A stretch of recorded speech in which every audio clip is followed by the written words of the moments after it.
Jane Maria TV. Please like, subscribe, and follow. Yun po, update lang po namin kayo about dito sa aming sa Manukan. Ito po ang chicken feeder. Mamaya po magtatanggal po kami ng feeds. May feeds pa po yan. Tapos kasi ito ay tingnan nyo naman po kung saan ako nakasakay. Dito sa kariton. Kasi nagtatanggal po kami. So, ito po ay Mikang chiffon. Ay, yung apa po. Yung apa na tinaihan ng Manok. manok. So, sinako-sako. Rice hull. Tama nga. Rice hull chiffon. Tama. O, rice hull.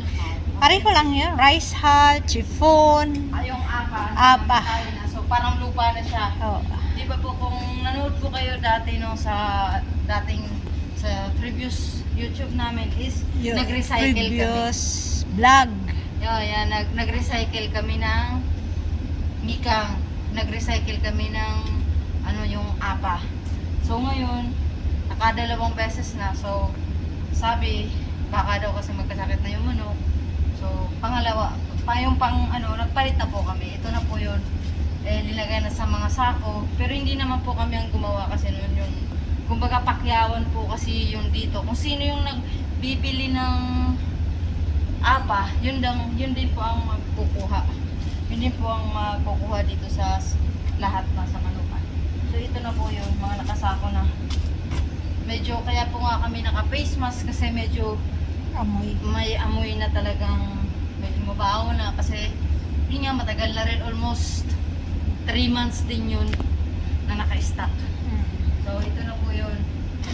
So bali sa isang room po pala is 538 po na sako yung apa na may halo na siyang mga tayo ng manok na binibili. Medyo mahal din po to dito. Magkano ba yung isa? Ang isa nito is 150. 150 isang sako? Oo, 150 pag retail. Okay. Pero pag ganitong kumbaga wholesale, 100 o 120. Yun yung dito. So, yun na po ang aming update. Pero yung hindi naman po kami nito mga naglinis, ganito kasi meron po talaga mga ginagamit dito para matanggal talaga. Tingnan nyo naman po yung result. Wala Semento talagang lang. natitirang mga Kasi parang may blower sila na nag-ano nito. So, ayan. Marami to. Lahat na naka-harvest. So, mag-start na natin kaming tanggalin to. So, maglilinis na naman po ng manukan para po naman natin yung contaminated dito sa loob ng manukan. Para yung mga ating mga alaga is healthy. Konti lang po yung mortality. Yun po yung purpose noon. Pwede naman po na hindi na sana palitan. Kaso nga lang, mainit. yung mainit, baka mas marami yung mortality pag hindi nagpalit ng Kasi dapat, di ba, ang sabi is 3.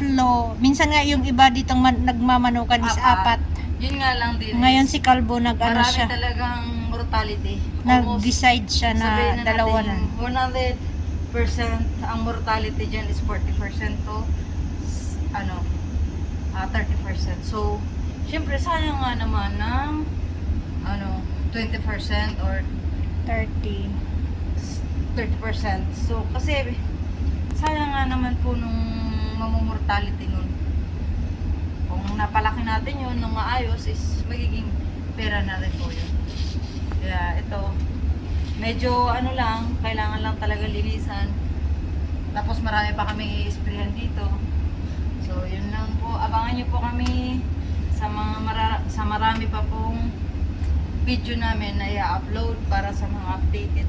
Lalo na po sa paglilinis para maiwasan natin yung disgrasya at saka sa mga bago pa pong at least may makukuha po kayong tips or diskarte kung paano.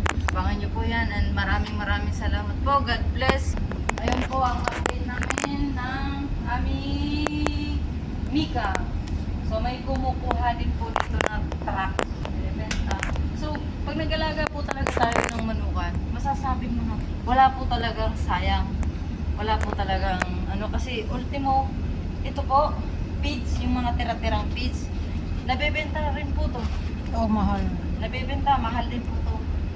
Nabibenta. Tapos, isipin nyo po, pati yung Tayo ng manok. tayo ng manok, kasama yung apa, tapos yung manok is nabebenta lahat. So, yun lang talaga is tiyagaan. Yun, magkakaroon lahat magagawang pera pag ikaw po nagmanukan. Masipag ka lang. Basta tiyaga lang po, saka importante is yung patient. Kumbaga, mahaba po talaga dapat ang pasensya sa pag nag-aalaga ng manok, sa lahat, siguro naman po sa lahat po talaga ng mga kahit na anong uring hayop ang alagaan nyo is kailangan nyo din po talaga ng pasensya. Kasi siyempre, yun, saka short term talaga yung pera dito. Kasi 35 imagine mo, days lang po. isang buwan lang para ka lang nagtatrabaho, income ka na.